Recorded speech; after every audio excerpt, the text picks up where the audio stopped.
citado otra vez para reafirmar mi viejo vínculo de muchas décadas,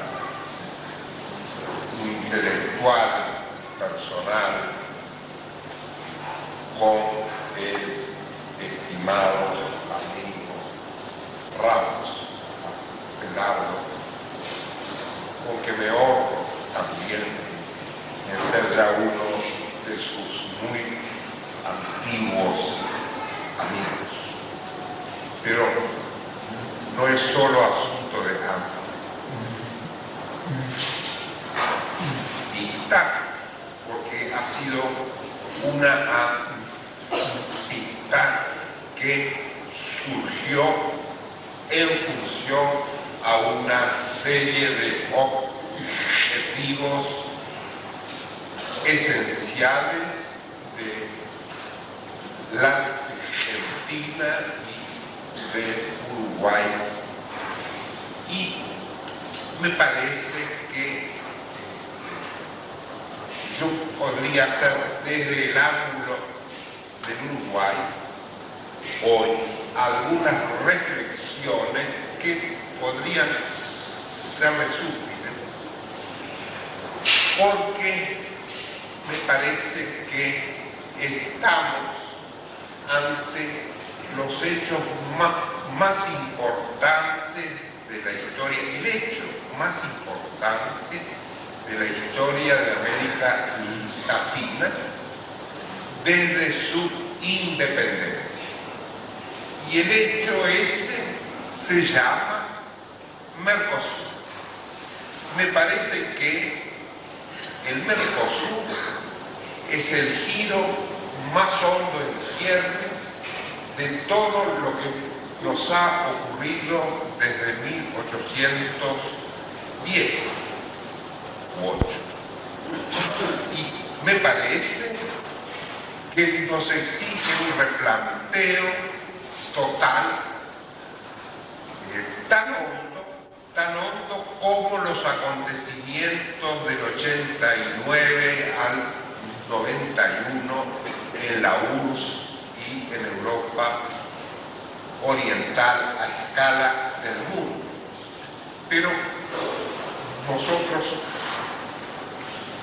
ahora nos importa una reflexión sobre el mayor giro de nuestra historia que implica el Mercosur. No digo que el Mercosur sea algo que dependa y que entre a funcionar sin dificultad desde el año 95. Seguramente es un hecho tan enorme que van a suscitarse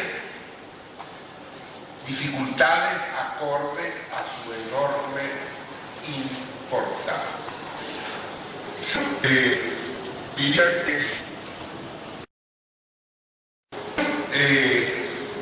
diría que nos encontramos ante la exigencia de repensar otra vez la nación desde sus países mismas y desde su horizonte mismo. Y lo que yo les podría decir es como Uruguay es un paisito muy mínimo. Estamos sintiendo muy hondamente hasta qué punto afecta nuestra identidad el incorporarnos al Mercosur. El país entero está viviendo hoy más que una esperanza, una enorme angustia. El uruguayo está sintiendo amenazaba su identidad como uruguayo.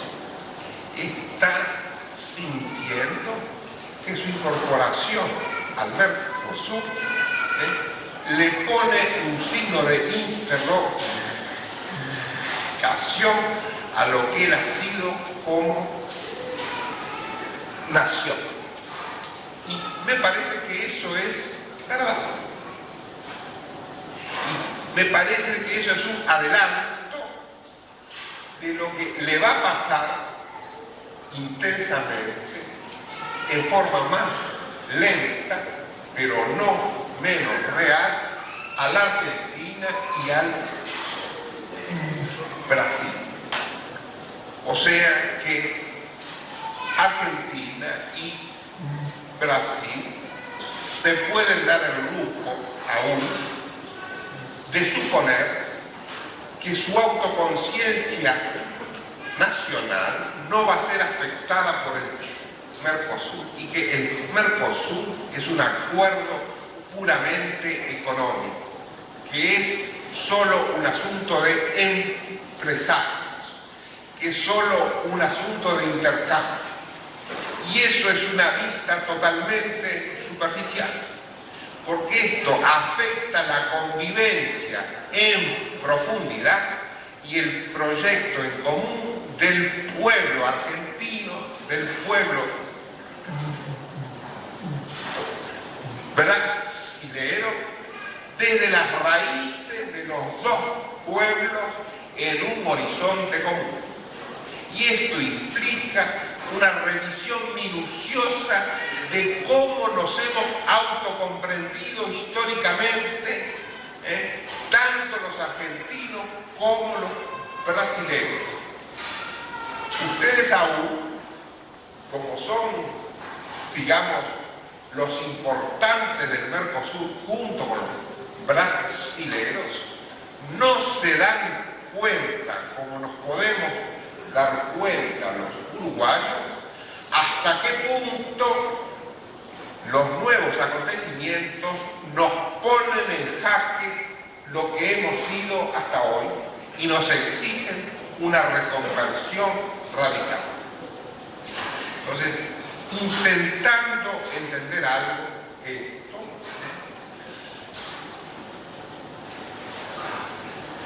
haré, digamos, como un esquema rápido de la historia del Uruguay, que no es una historia ajena, por supuesto, a la historia de la Argentina, sino que es un modo de abordar la historia argentina. El Uruguay era una parte del virreinato. Como era esencialmente la frontera entre España y Portugal, desde el origen hemos nacido bifronte. Pudimos ser o castellanos o portugueses. Fuimos banda oriental o provincia latina, hasta que vino un imperio superior a Brasil y a las provincias unidas y dijo: ni argentino ni brasilero, Uruguay. O sea que el Uruguay nació, había sido una parte de un cuerpo mucho más amplio, fue una mutilación y nace porque un poder que venía del mar se impuso sobre Argentina y Brasil y dijo: Uruguay, que el Uruguay nace, digamos, es la etapa inicial del control del Atlántico Sur por el Imperio inglés. Una vez neutralizada la base fundamental del antiguo Imperio español, porque ustedes saben que Montevideo era la base fundamental de la flota española para controlar el Atlántico Sur. Y que las Malvinas estaban bajo la jurisdicción de Montevideo, porque allí estaba la flota. O sea que en una de esas hasta podemos reivindicarla.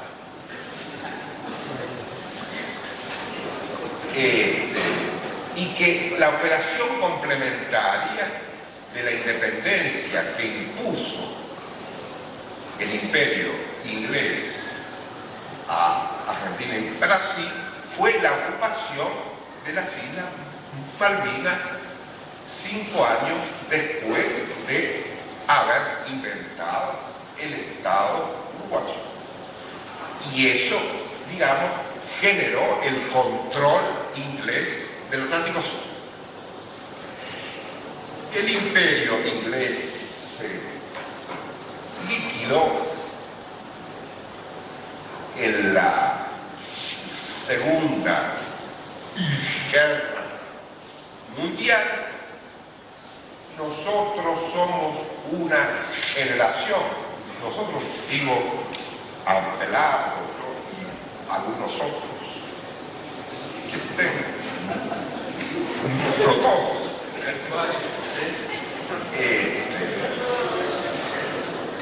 pertenecemos a la generación que vive la retirada del imperio inglés del Río de la Plata.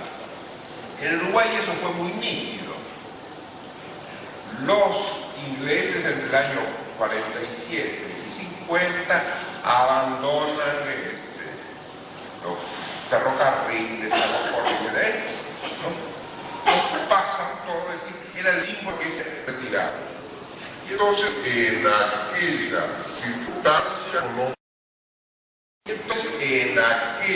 circunstancia, con otros amigos, nosotros sentimos el fundamento del Uruguay, de un Uruguay que había nacido y se había configurado desde 1870, porque aunque lo impone el poder inglés en la paz del 1828,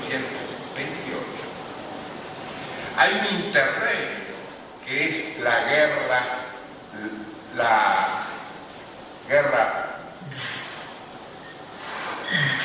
grande con Rosas, Oribe, la intervención inglesa, francesa, y luego que ese proceso termina con la intervención al Paraguay. En todo ese ciclo, todavía el Uruguay y la frontera del Río de la Plata era una frontera incierta. Tanto podíamos ser Uruguay como podíamos ser una república junto con Santa Fe y con Entre Ríos y con Corrientes o con Río Grande do Sul, o incluso hubo la posibilidad de unirse los de Sarmiento y Mitre con la provincia independiente de Buenos Aires, con los unitarios uruguayos, y hacer un país contra la Confederación Argentina. En fin, hubo muchas posibilidades. Pero en 1870, ya hace 120 años, se estableció definitivamente el statu quo del Río de la Plata. En 1870, ya hace 120 años, se estableció definitivamente el statu quo del Río de la Plata. Las fronteras internas quedaron totalmente fijas. El Uruguay fue Uruguay, el Paraguay fue Paraguay, y los límites de Argentina y Brasil se establecieron, digamos, definitivamente. Y ese statu quo es el statu quo que cierra el inicio del Mercosur. El Mercosur vuelve a entreverar todas las aguas por adentro otra vez como ocurría antes de 1870. Volvemos a la época anterior a 1870, en que las aguas se empiezan a mezclar nuevamente, pero con muy otros contenidos, en que, digamos, renace la frontera americana, la vida de la frontera americana, porque la operación en la que el imperio inglés culmina el 1870, es la consolidación de la anulación interna de la frontera americana para que solo viviera la frontera oceánica. Nuestros países tenían dos fronteras básicas, la americana interior y la oceánica. 1870 es la victoria de las fronteras oceánicas sobre las fronteras americanas, y la Argentina se convierte en un embudo que va hacia la frontera oceánica y funcionalizada hacia la frontera oceánica. En forma mínima el Uruguay es exactamente igual, solo vive hacia Montevideo con la frontera oceánica. Brasil también. Todos vivimos hacia el océano, y la frontera americana es un mundo de paz, porque es un mundo sin vida, es un mundo que está eliminado en función a la primacía del océano. El Mercosur es el renacimiento de la vida del interior americano. Nuevamente, diríamos, por ejemplo, yo siempre pensé, todo el federalismo argentino, nosotros como Uruguay somos un signo del fracaso federalismo argentino. Nuestro héroe nacional es un héroe supra-uruguayo, el más grande federal que quedó afuera de su parte, de cierto modo. Y es que, digamos, recién hoy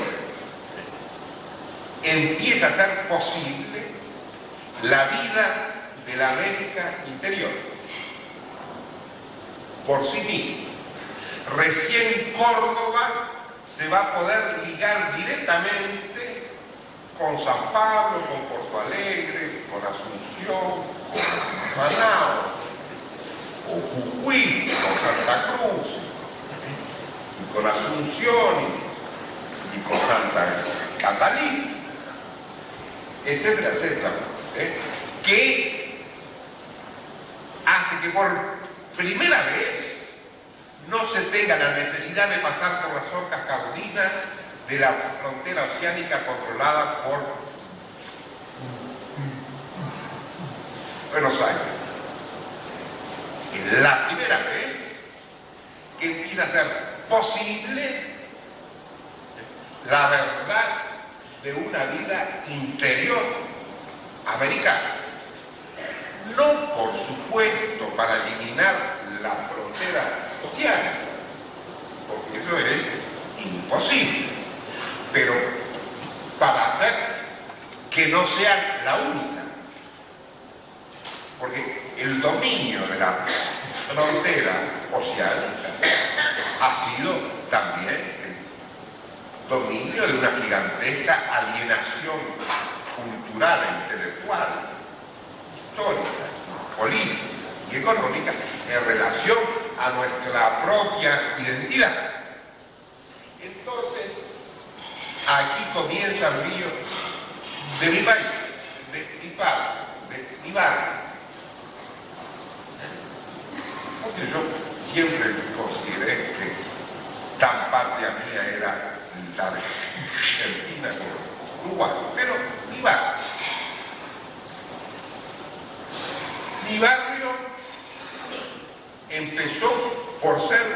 Estado, antes de ser una nación. No sabían que tenían que ser. No sabían.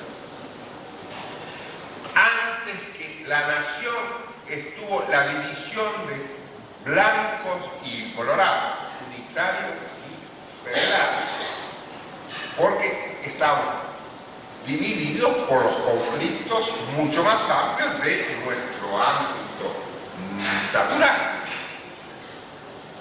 Hasta que en 1870, como dije, se consolidó eso y el Uruguay estuvo acotado y tenía que ser un país. No tenía otra alternativa que asumirse como un país solo. Total.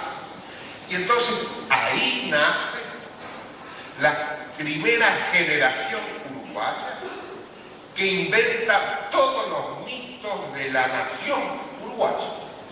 Una generación extraordinaria.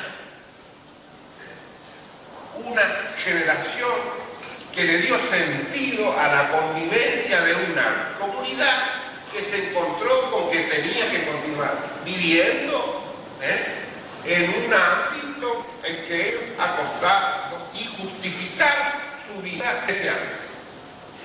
Y esa generación, que fue la contemporánea de la torre, la organización del y la generación que fue la contemporánea de la torre, la organización del Estado, se organiza el Estado en Uruguay, la torre, en el ámbito del imperio inglés, donde íbamos a hacer una factoría privilegiada. Y una generación se plantea, digamos, la necesidad de convertir ese mundo que vino todo para que el Uruguay fuera. Todo había pasado para que el Uruguay fuera. ¿Qué es lo que hace todo país? Todo país hace que toda la historia universal se concentre finalmente en sí mismo. Y allí, aquella aldea dijo, todo lo que pasó, vino Colón, vino Mendoza, pero todo pasó para que el Uruguay pudiera ser. Y entonces, digamos, hacía que la historia culminaba en el barrio nuestro. Allí estaba el alfa y el omega de la historia. Porque en un orden era verdad. Por dónde pasa la historia, sino por a dónde uno vive. Uno es el alfa y el omega. Algún orden. No es absolutamente así, pero es algo así. Y entonces vino un pintor como Flanes, y pintó Artigas, y pintó el desembarco de los 33, y hubo las imágenes que todo uruguayo tiene de la patria, del país, son las imágenes acuñadas por ese pintor. Y vino el pericón de Grosso, el pericón nacional. Y entonces Pericón interpretó todo un set durante medio siglo. Hubo dos folletos infaltables en todas las pulperías del Uruguay. Uno era el Martín Fierro y el otro era la leyenda patria de Zorrilla de San Martín. Que Zorrilla de San Martín se convirtió en el poeta de la patria porque su angustia mayor en su juventud, él lo cuenta, era sentir que no tenía patria. Fue lo que lo convirtió en el poeta de la patria. Y esa generación inventa el núcleo, digamos, como dice un profesor francés, Ricard, el núcleo ético-mítico del pueblo uruguayo, que se sintió viable, que vivió bien, armó un Estado, tuvo sentido comprendió la historia desde sí mismo, etcétera, etcétera. Todo eso nos permitió vivir un siglo y pico. Un éxito, fue una generación que tuvo un éxito extraordinario. Tanto éxito tuvo que el Uruguay habla de la generación del 900, del 45, de no sé cuántas, menos de esa no habla nadie, porque esa es como el aire, es lo que nadie sabe conscientemente, pero que todos repiten. El almacenero de la esquina, la maestra, todos saben y repiten sin haberlo leído a Zorrilla San Martín, a Bauzá, a Ramírez, que es el que inventa el Artigas uruguayo, porque había que inventar un héroe superior a la división entre las dos divisas. Entonces, Carlos María Ramírez escribe a favor de Artigas contra el ataque de los unitarios en Buenos Aires, porque era el momento que se acuñaba la historia argentina que ustedes viven.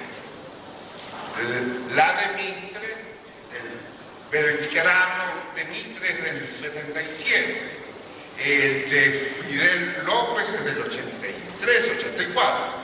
En ese momento, pero con una diferencia, la generación que inventa las bases de la historia argentina, la gran generación que inventa las bases de la historia argentina es, digamos, la generación romántica de 1837, del iniciador de Miguel Cané y Lamas, que inician el romanticismo, que querían completar la independencia política con la independencia cultural. Y entonces, para completar la independencia política con la independencia cultural, negaron las raíces hispánicas de nuestra historia y pretendieron hacer una historia francesa o inglesa.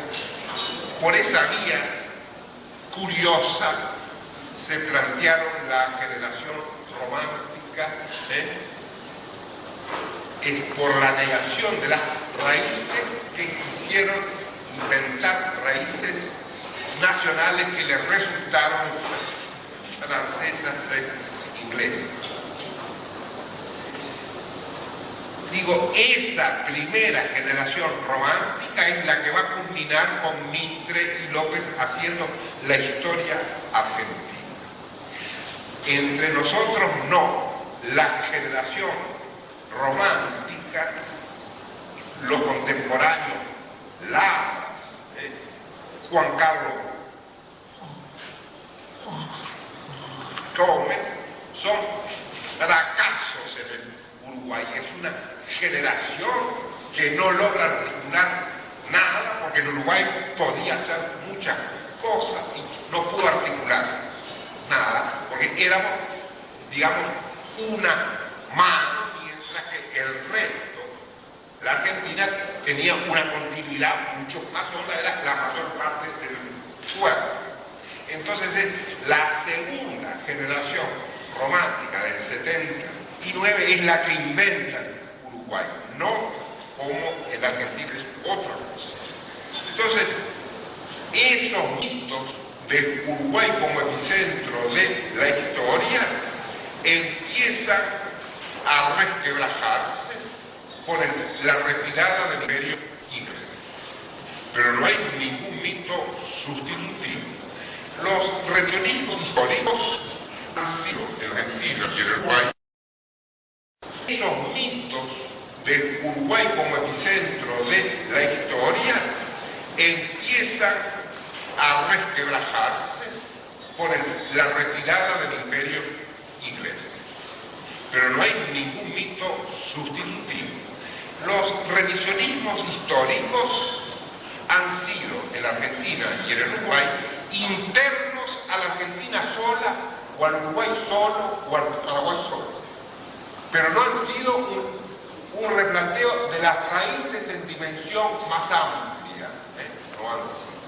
Son nuestros revisionismos, han sido revisionismos desde los resultados de la balcanización, pero no han sido revisionismos que replantean las raíces de la unidad en su conjunto, de la unidad supra-argentina, supra-brasilera, uruguaya, paraguaya. Y entonces nos encontramos con que la conciencia histórica y con que los intelectuales han ido más atrás de la operatividad político-económica concreta, pragmática, porque el Mercosur nace sin el apronte de una generación que se replantea a fondo una nueva perspectiva histórica que nos englobe en una historia común a argentinos, a brasileros, uruguayos y paraguayos. Nos sumamos al ferrocarril mayor, porque el ferrocarril argentino-brasilero es la mayor parte de América del Sur y es el corazón de toda unidad posible de América Latina. Si no hubiere América Latina, podrá haber, sí, América del Sur, pero hay América del Sur solo si hay unidad argentino-brasilera.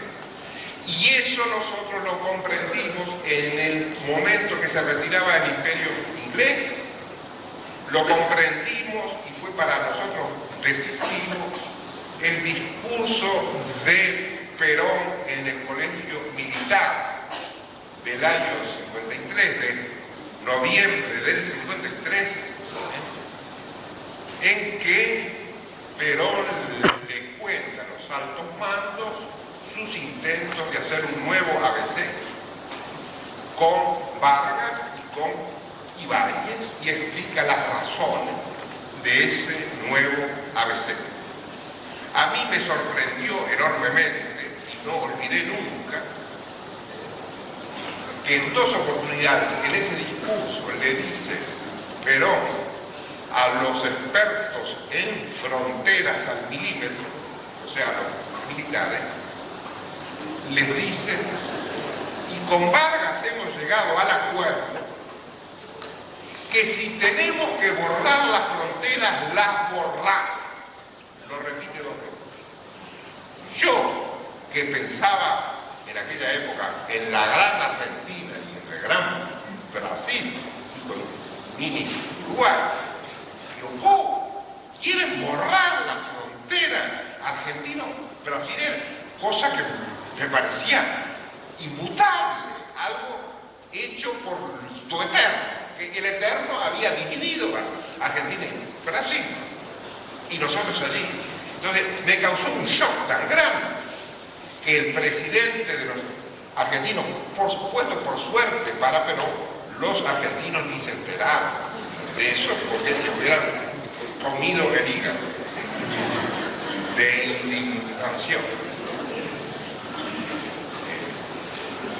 Pero, digamos, me choqueó tan hondamente esa cosa tan novedosa para mí.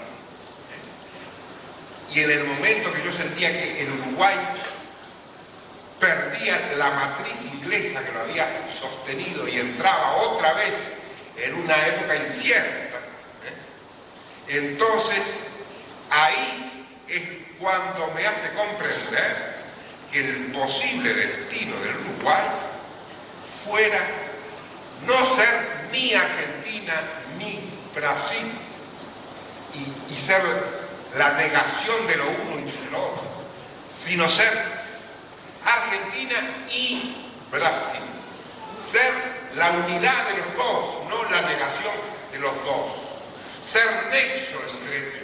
Entonces ahí entrevimos con Reyes, que lamentablemente no pudo asistir hoy porque el avión no pudo atravesar el río ayer. sentimos entonces que en ese discurso estaba involucrado el Uruguay, que para nosotros era esencial el entendimiento argentino-brasilero, porque la retirada del mundo inglés nos daba como única chance histórica posible una reinserción americana como nexo entre Argentina y Brasil. Entonces, para mí ese discurso fue un discurso decisivo en toda mi percepción y comprensión de mi propio país. Y fue así que fundamos la revista Nexo. En el año 55 salió el primer número, que hice mi primer artículo sobre Abelardo. Creo que fue de los primeros artículos que se escribieron sobre él, en el año 55. Por supuesto, digamos,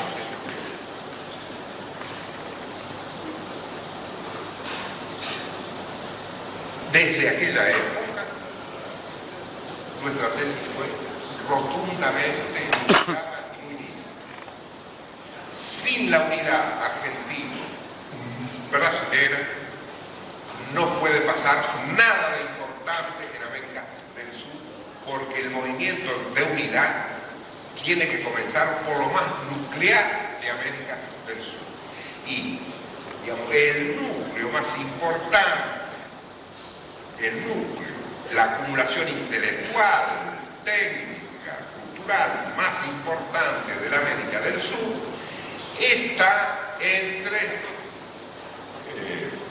Belo Horizonte, Río, San Pablo, Porto Alegre, Asunción, Montevideo, Buenos Aires, Córdoba, Rosario, hasta Santiago. Esa franja, digamos, es como el núcleo del Cono Sur, una gran franja, es la mayor acumulación cultural e intelectual de América Latina. Es la mayor concentración de centros de poder americanos posibles para América Latina. Y pensé que solamente ahí y acá, o sea, ahí es acá. Solo acá se puede librar la batalla decisiva por América Latina. Que toda otra batalla iban a ser revoluciones frustradas, esperanzas inconclusas, utopías, batallas marginales. La batalla central estaba en la frontera, en la única frontera viviente de América Latina, que es la frontera Argentina y Brasil, que nos abarca Uruguay, Paraguay y Bolivia. Aquí se jugaba la unidad y no se jugaba en ningún otro lado. Eso lo escribimos y lo sostuvimos ya en los años 50, en el año 58, 59. Claramente. Lo vamos a mandar a revoluciones suicidas. No se jugaba en ningún otro lado.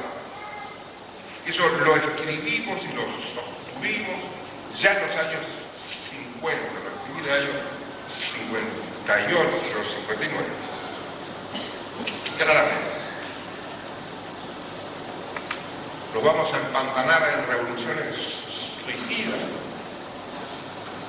si no se da la batalla de la unidad entre Argentina y Brasil. Es la única batalla importante.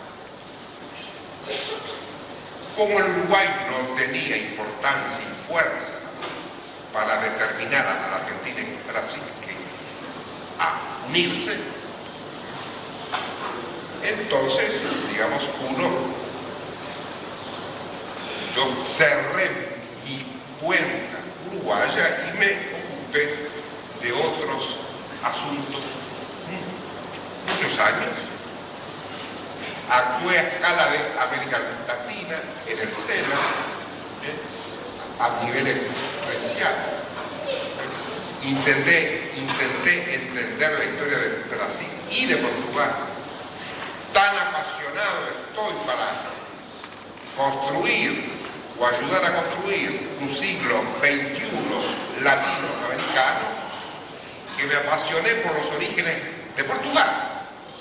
Me fui a la Edad Media para ver cómo había nacido Portugal, para ver cómo se había formado Brasil, cuáles eran sus relaciones originarias entre Castilla y Portugal, para ver cómo se había gestado ese mundo unido y separado. ¿Cómo era? ¿Cómo era esta historia?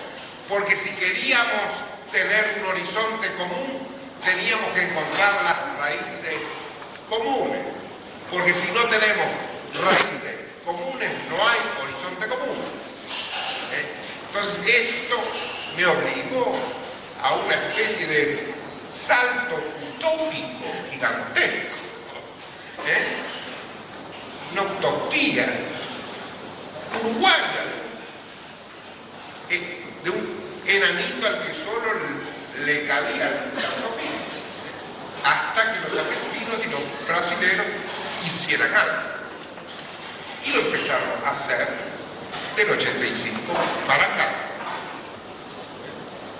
Y ha culminado una etapa en el pacto de Mercosur, cuyas consecuencias políticas, culturales y nacionales van infinitamente más allá de lo que nuestra conciencia actual nos dice, y que si la política tiene que ser conducción y vanguardia, necesita pasar hondamente por ese replanteo, y entonces es lo que me explica a mí en el 900 en Uruguay hubo un tipo lujoso que se llamó Rodó. Rodó fue lo contrario, en cierto sentido, de la generación del 79 y del 80, que había inventado al país real y le había dado motivos de vivir, porque la gente no solamente necesita vivir, sino motivos de vivir en común. Y la generación esa inventó eso. Pero Rodó inventó, en cierto sentido, es el redescubridor, que relanza el hispano-americanismo, pero como un inmenso sueño. Adhiere como un inmenso sueño. Porque el Uruguay estaba a bordo, era la época de los migrantes, de las vacas gordas, de los frigoríficos. Entonces, para nosotros, la América Latina era un mundo bárbaro que quedaba atrás, estaba lejos. Es el apogeo oceánico del Uruguay. Y en ese apogeo oceánico nace la primera gran mirada uruguaya sobre América Latina. Pero eso quedó como un ejercicio literario. Quedó como una especie de cosa para literatos y poetas, pero no para gente práctica. Diría yo, nuestra tarea, la tarea de las nuevas generaciones en Uruguay, es hacer que Rodó sea la raíz de la generación que va a hacer el mismo invento que hizo la del 79 y del 80, que inventa la nación uruguaya. Nosotros tenemos que reinsertar esto en una escala más amplia que nos permita no formar un uruguayo cuya mente es todo pasó para que el Uruguay y sus 19 departamentos sean, sino para un uruguayo que nazca y diga: todo pasó porque mi horizonte básico elemental va del Amazonas a los Andes. Ese es el uruguayo que ya tenemos que formar. Desde la escuela ya. Estar hoy enseñando a un uruguayo que el Uruguay es solo, el Uruguay es formar idiotas para dentro de 8 años o 15 años, 20 años, formar idiotas de un mundo anacrónico.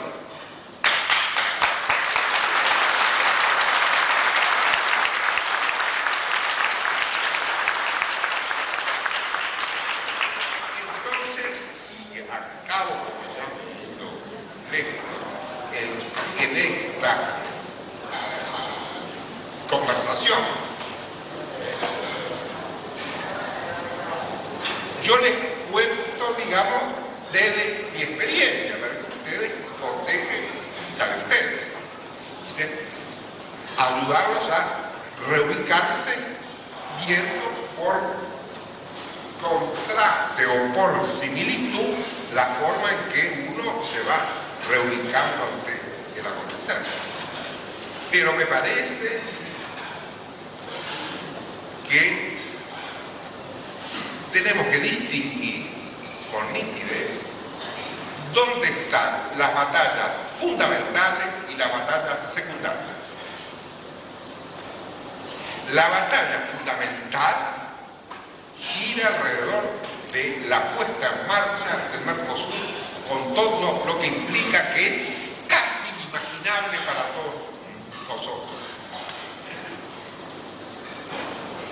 Inimaginable para los brasileños también. Yo escribí en un artículo que creo que se les va a repartir, que nuestra opción es: tenemos que hispanoamericanizar a Brasil hasta sus raíces y a brasilerarnos nosotros hasta sus raíces. Tenemos que hacer que la literatura brasilera sea nuestra literatura y hacer que nuestra literatura sea la literatura de ellos.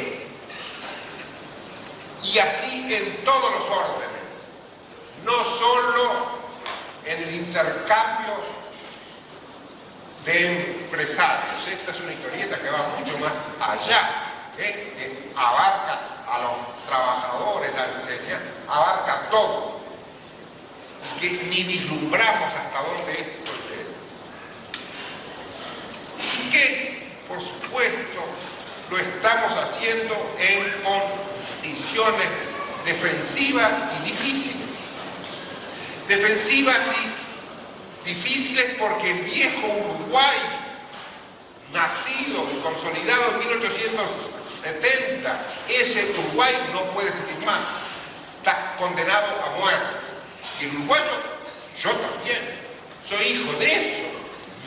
No soy hijo de otra cosa, soy hijo de ese Uruguay siempre. Una parte de mi vida se va a ir con todo ese país para siempre.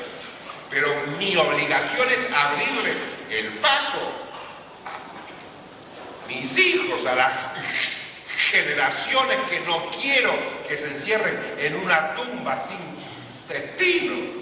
Eso será para mí, pero no para ellos. Y entonces estamos aparentemente en un instante de derrota. Europa necesitó cometer los errores más terribles. Necesitó asesinarse los alemanes con los franceses, con los italianos, una hecatombe, tirarse bombas, campos de concentración, masacres, de todo, para terminar dominados por los norteamericanos y los rusos. Y es en las peores condiciones de Europa que los franceses y los alemanes en la ruina dicen: nos tenemos que juntar, no más pavadas, no nos matemos más entre nosotros. Ahora somos servidores de otros. Y porque tuvieron que ser servidores de otros, es que empezaron a fundar su poder. Porque en el éxito solo querían ser o alemanes, o franceses, o italianos, pero no querían ser el conjunto. La unidad europea fue pensada por muchos desde hace 2 siglos. Sin embargo, los pueblos europeos se empecinaron y siguieron vías de muerte y de fracaso. Los pueblos a veces se hunden en fracasos repetidos y los fracasos no les enseñan. Los europeos mostraron, y los japoneses también, que los fracasos les enseñaron y que supieron caminar sobre el fracaso, porque la vida no es una sucesión de victorias, una chiquita y otra mayor y otra mayor. Es una buena administración de las derrotas para llegar a la victoria. Es el aprendizaje de las derrotas y no la obturación de la derrota lo que nos conduce a la victoria. Es la inteligencia posible que nos ofrece la derrota la que nos puede conducir a la victoria. Los japoneses, MacArthur le sacó el título de divino al emperador, así, aceptaron todo y despacito empezaron a caminar. Y los europeos dependientes, hasta que van adquiriendo ciertos poderes, cierta fuerza, empiezan a ponerse en condiciones de pactar, de jugar otras cosas, y hoy tienen la posibilidad, no la lograron, de ser un centro protagónico central, y Japón también, desde el abismo de la derrota. Bueno, nosotros estamos en un momento aparente de abismo de derrota. Creo que es en el abismo de la derrota que están los gérmenes de la resurrección, no como era antes, porque eso es repetir la derrota. Volver a las batallas de antaño es repetir la derrota. Tenemos que diseñar batallas nuevas. Y creo que el Mercosur es la gran avenida de la nueva batalla nacional y popular. Que nos exigirá, en consecuencia, el mayor revisionismo histórico de nuestra vida, la mayor introspección sobre uno mismo también, y saber